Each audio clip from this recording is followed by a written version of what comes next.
नमस्कार दोस्तों। आज हम रीट के सिलेबस का बल टॉपिक पढ़ेंगे। बल देखिए, इसमें हम पढ़ेंगे कि बल की अवधारणा क्या है, बल के प्रभाव क्या है और बल के मात्रक वगैरह क्या है। तो चलिए हम पढ़ते हैं बल के बारे में। बल देखिए, बल के बारे में पढ़ने से पहले हम देखते हैं कि इसके प्रभाव वगैरह ये सब क्या है। ये सब आज हम देखेंगे इसमें। तो देखिए,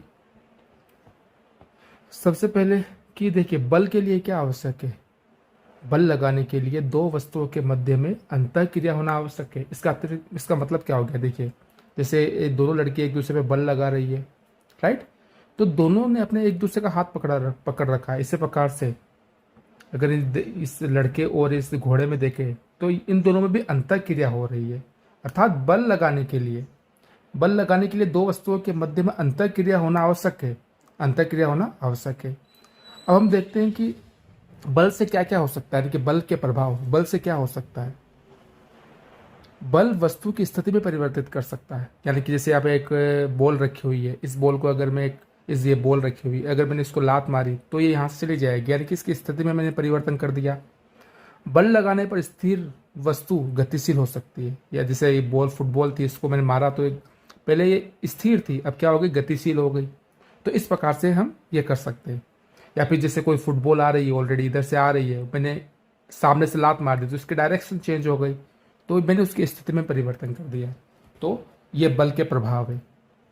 आगे देखिए, गतिशील वस्तुओं पर बल लगाने पर उसकी गति में वृद्धि हो जाती है। कब होगी, जैसे देखिए, अगर ये बॉल, जैसे ये फुटबॉल है, ये इधर जा रही है और मैंने इधर से बल लगाया, इस पर मैंने पैर से मार दिया, तो इसकी स्पीड इधर बढ़ जाएगी। लेकिन अगर अपोजिट तरफ से मारा तो इसकी स्पीड कम हो जाएगी। तो गतिशील वस्तुओं पर गति की दिशा में ही बल लगाने पर उसकी गति में वृद्धि हो जाती है। आइए आगे और हम देखते हैं। देखिए, इसमें हमें वही चीज़ देखनी है जो आपके लिए ज़रूरी है। मैंने वो टिक लगा रखी है, इसलिए पूरा लेसन आपको देखने की जरूरत ही नहीं है, इसके बाहर कुछ नहीं आएगा। तो देखिए, इसके अलावा गतिशील वस्तुओं पर बल लगाने पर उसकी गति में परिवर्तन हो सकता है। जैसे मैंने अभी बताया कि ये समझिए फुटबॉल है, ये इधर आ रही है, मैंने इसके अपोजिट इधर से ये यूं आ रही है और मैंने सामने से इसको मारा तो इसकी स्पीड कम हो जाएगी। इसके अतिरिक्त बल द्वारा गतिशील वस्तुओं की दिशा में परिवर्तन किया जा सकता है। जैसे सामने से बॉल आ रही है, हमने बैट से मारा तो इसकी दिशा मैंने परिवर्तित कर दी। तो ये सब हो सकते हैं। तो आइए हम देखते हैं और क्या हो सकता है। बल लगाने पर उसकी आकृति में भी परिवर्तन हो सकता है। जैसे देखिए, एक डिब्बा है, प्लास्टिक का डिब्बा है, मैंने इसको दबाया दोनों तरफ से तो इसका आकार चेंज हो गया। तो ये भी हो सकता है। यानी कि देखिए, बल लगाने पर क्या क्या हो सकता है। बल लगाने पर बल वह कारक है जिससे क्या क्या हो सकता है। वस्तु की स्थिति में परिवर्तन हो सकता है, गति में परिवर्तन हो सकता है, गति की दिशा में परिवर्तन हो सकता है, उसकी आकृति में परिवर्तन हो सकता है। बल का मात्रक क्या है। बल का मात्रक क्या है।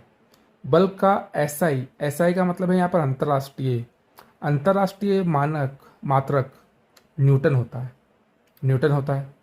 अब देखिए, बल के विभिन्न प्रकार है। तो बल के प्रकार देखते हैं। बल के कितने प्रकार है। सबसे पहले गुरुत्व बल कौन लगाता है। जैसे हमारे पृथ्वी, चंद्रमा, तो जितने भी ग्रह है, उपग्रह है, ये सब के सब क्या लगाते हैं, गुरुत्वीय बल। तो पृथ्वी जिस बल से वस्तुओं को अपनी ओर आकर्षित करती है उसको गुरुत्व बल कहते हैं। जैसे फल का जमीन पर गिरना, हम दीवार से कूदते हैं तो नीचे की तरफ गिरते हैं, ये सब गुरुत्व बल के प्रभाव है। पेशीय बल जो मांसपेशियों के द्वारा लगाया जाता है उसे पेशीय बल कहते हैं। जैसे मैंने किसी चीज को खींच रहा हूं मैं, राइट, मांसपेशियां जो बल लगाते हैं उसे पेशीय बल कहते हैं। देखिए, मानव और पशु दोनों ही बल लगाते हैं, ठीक है, ओके। अब एक आ गया स्थिर विद्युत बल। देखिए, इस पृथ्वी पर दो टाइप के चार्ज होते हैं, एक तो प्लस वाला चार्ज और एक माइनस। दो आवेश होते हैं, एक तो नेगेटिव और एक पॉजिटिव। तो मैंने बताया कि आवेश कितने टाइप के होते हैं, दो टाइप के होते हैं, एक तो पॉजिटिव और एक नेगेटिव, एक तो माइनस और एक प्लस। तो इन दोनों आवेशों के मध्य में जो बल लगता है उसे हम क्या कहते हैं, स्थिर विद्युत बल। जब ये दोनों आवेश स्थिर अवस्था में, तब इनके मध्य में जो बल लगेगा उसे हम कहेंगे स्थिर विद्युत बल। इसका उदाहरण जैसे देखिए, अगर मैं स्केल लूँ, स्केल को अपने कपड़े पे या फिर बालों पे रगड़ूँ और फिर उसके पास में अगर मैं छोटे छोटे पेपर के टुकड़े ले जाऊं तो इसको आकर्षित करता है, कंघा भी करेगा और स्केल भी करेगी।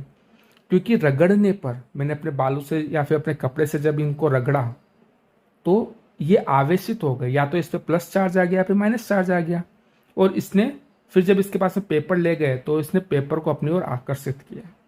तो ये पूछ सकते हैं कि बताइए कि अगर स्केल या कंघे को बालों पर रगड़ कर उसको पेपर के पास में ले जाते हैं तो वो अपनी ओर आकर्षित करता है, तो ये कौन सा बल है? तो यह स्थिर विद्युत बल है। ठीक है, स्थिर विद्युत आवेशों के कारण लगने वाले बल को स्थिर विद्युत बल कहते हैं, ये ध्यान रखिएगा। ठीक है, घर्षण बल, दो सतह का जब संपर्क होता है और उनके मध्य में जो बल लगता है उसको कहते हैं घर्षण बल। घर्षण बल हमेशा गति का विरोध करता है। जैसे हम साइकिल चला रहे हैं तो टायर और जमीन के बीच में संपर्क है, तो जो जमीन है, ये जो दोनों के मध्य में घर्षण बल लग रहा है, अब ये घर्षण बल साइकिल की गति का विरोध करेगा, और अगर मैंने पेडल लगाना बंद कर दिया तो थोड़ी देर बाद में साइकिल रुक जाएगी। तो ऐसा क्यों होता है? क्योंकि घर्षण बल लग रहा है। जब कोई वस्तु किसी सतह पर गति करती है तब उस सतह द्वारा गति की विपरीत दिशा में एक बल लगाया जाता है, जिसे घर्षण बल कहते हैं। ठीक है, घर्षण बल सदैव ही गति का विरोध करता है, ये ध्यान रखिएगा। और देखते हैं कि देखिए घर्षण बल किस पर निर्भर करता है? दोनों वस्तुओं की सतह पर, जैसे देखिए ये एक वस्तु है, ये दूसरी वस्तु, इन दोनों के मध्य में संपर्क है, तो इन दोनों के बीच में क्या लगेगा? घर्षण बल। अब देखिए दूसरी वस्तु, ये खुरदरी वस्तु है और ये दूसरी वस्तु है, इनके मध्य में घर्षण बल ज्यादा होगा जबकि इसमें कम होगा। तो घर्षण बल हमेशा सतह पर निर्भर करती है। सतह जितनी चिकनी होगी घर्षण बल उतना ही कम होगा, अगर खुरदरी होगी तो घर्षण बल ज्यादा होगा। इसीलिए अगर फर्श पर तेल गिर गया हो तो चिकनी हो जाती है और हम उससे फिसल जाते हैं, क्योंकि वहां पर घर्षण बल कम हो जाता है। ये हमें ध्यान रखना चाहिए। चुंबकीय बल, चुंबक जो बल लगाता है उसे चुंबकीय बल कहते हैं। चुंबक के कारण चुंबकीय पदार्थों पर लगने वाले बल को चुंबकीय बल कहते हैं। जैसे देखिए चुंबक, हमें पता है कि चुंबक लोहे को खींचता है, तो देखिए यहाँ पर ये चुंबकीय बल लोहे को अपनी ओर खींच रहा है। ठीक है, ये चुंबकीय बल था। तो चुंबकीय बल, तो ये हमने बलों के प्रकार वगैरह पढ़ लिया। अब देखिए इसमें हमने क्या क्या देखा कि सामान्यतः धक्का देने या फिर खींचने को बल कहते हैं, लेकिन विज्ञान में इसे नहीं कहते बल। सिर्फ धक्का देना या खींचना ही बल नहीं होता। विज्ञान के अनुसार वस्तु की स्थिति, गति, दिशा व आकार में परिवर्तन करने वाली जो कारक है वो क्या कहलाता है? बल कहलाता है। बल का SI जो मात्रक है वो क्या है? न्यूटन है। ठीक है, बहुत इंपॉर्टेंट है ये। पृथ्वी के द्वारा कौन सा बल लगता है? गुरुत्व बल। मांसपेशियों के द्वारा पेशीय बल, जानवर भी लगाते हैं और इंसान भी लगाते हैं। आवेशों के द्वारा, स्थिर आवेशों के द्वारा स्थिर विद्युत बल। दो सतह के द्वारा घर्षण बल। ठीक है, क्या करता है ये? घर्षण बल तभी कार्यरत होता है जब